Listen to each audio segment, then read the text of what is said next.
Hello, Namaste, Salam Alaikum, Sat Sri Akal. Welcome back to another session with your War Chef at Wareva.com.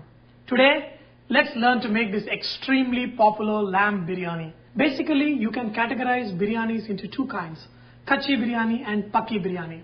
In the chef's world, if you are making a Pakki biryani, you are kind of looked down upon because Pakki biryani is much easier to make.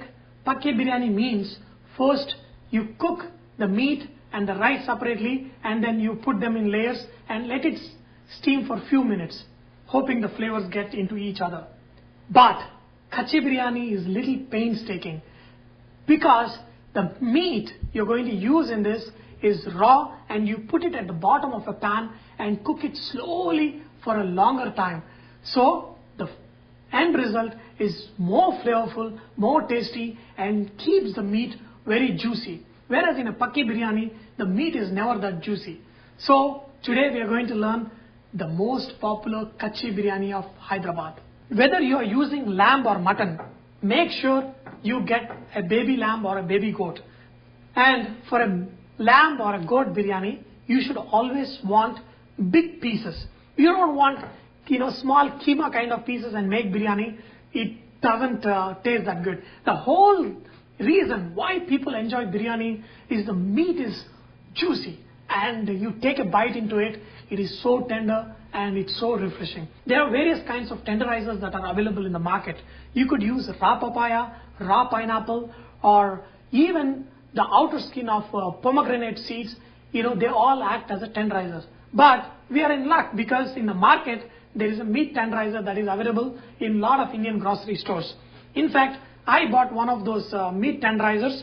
Just use a spoonful of it and marinate the meat for 1 hour. What this meat tenderizer does is, I do not want to go into technical stuff. We are going to go into it in another session. Basically, it goes and breaks down certain cells and makes it tender to cook. So we are going to make the marination for the lamb biryani. We are going to use some green chili, add salt, add chili powder. Shahi jeera is the black cumin, add little black cumin. Okay. We're going to use some of the chopped coriander, half of the mint in this, coriander powder, just to get the nice flavor for your biryani around the meat, and then use little bit of cumin powder. Add half of the fried onion. Okay, I got some crushed pepper. We're going to use a little bit of crushed pepper. Other thing, we are going to use whole garam masala. I've used mace, I use black ilachi and green cardamom and lavang, that is the cloves. Little bit of lime juice or lemon juice, whichever one you have, you can use it. 2.5 cups of yogurt. So what we are going to do, we are going to mix all this together. Because this mixture goes at the bottom, you want to add some oil. Now we are going to do the most important part, that is cooking rice. Add oil into your water and bring the water to boil. See, I have soaked rice for almost 40 minutes. So I'm going to add this once it comes to a boil and then we're going to half cook this rice. And add salt to this. Make sure you have enough amount of salt. If you forget to add salt into this water, your biryani will be totally messed up. In this water, you can add the other garam masalas if you want to add extra for extra flavor or anything. All I am going to do is I'm just going to add some shahi jeera. So I'm going to add to this. There is another way to avoid overcooking of the rice at the bottom is by taking out the rice from this pot into 2 batches. One batch you're going to cook the rice to 40%. The other batch you're going to cook the rice till it is 60%. The 40% cooked rice we are going to put it immediately on top of the meat. The 60% rice will go on top of that rice. That way when it cooks evenly. So we are going to do that method today.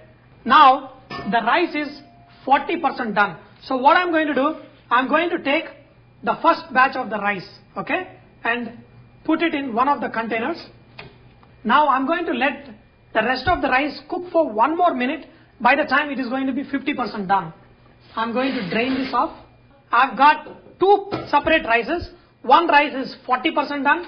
The other rice is 50% done. We're going to add the lamb to this container at the bottom. Okay. Here is my 40% cooked rice. I'm going to put this as the first layer. Okay. And then I'm going to spread it. Good. To add some of the leftover mint and some of the chopped coriander. Okay. And half of the fried onion. On top of this, I'm going to add rest of the 50% cooked rice, the fried onions. On top of this, I'm going to add some saffron water. Okay. Add a little bit of garam masala powder. Put a tight lid. If you don't have a tight lid, you can make a dough, like a chapati dough, put it on the edges and put a lid on top. And if it is loose, you can also put weight on it.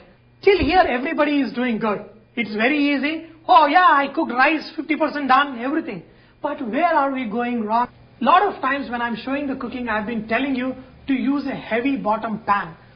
What a heavy bottom pan is, when you have a big vessel like this, the bottom has to be thick. If you don't have it, the way we make it thick is, you take a simple tawa and put that vessel on top of this, so it doesn't burn from the bottom.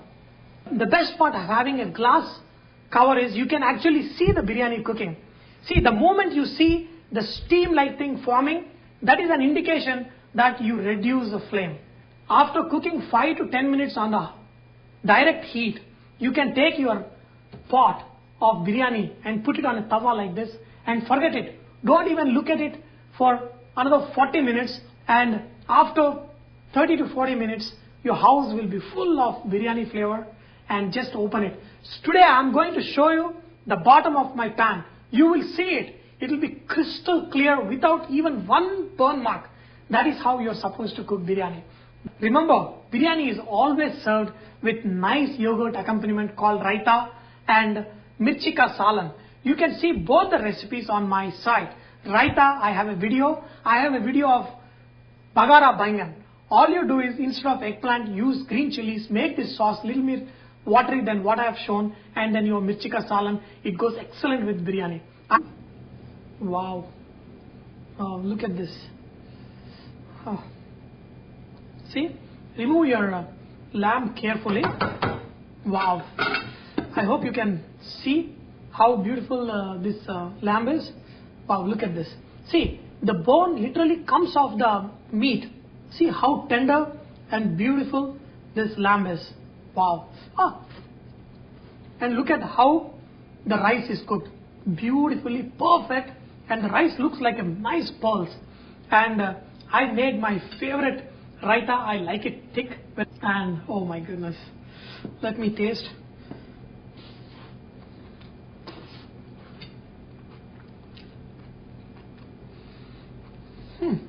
You will not be able to imagine how this lamb or mutton melts in your mouth when you cook in this style. A lot of times, in making biryanis, people use rose water or roux hevra water on top of the biryani for extra flavor.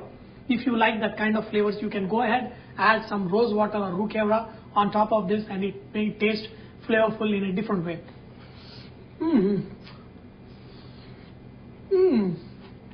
Wow.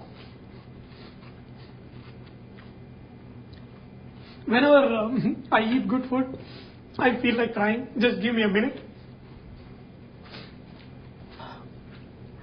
I don't know, that makes my appetite even more, I think. And then I enjoy the food even more. I hope you have enjoyed learning to cook this mutton biryani with your washer. Remember that Vareva is all about inspiring others to cook. So please post your recipes, videos and cooking tips so others may benefit from your great cooking. Thank you.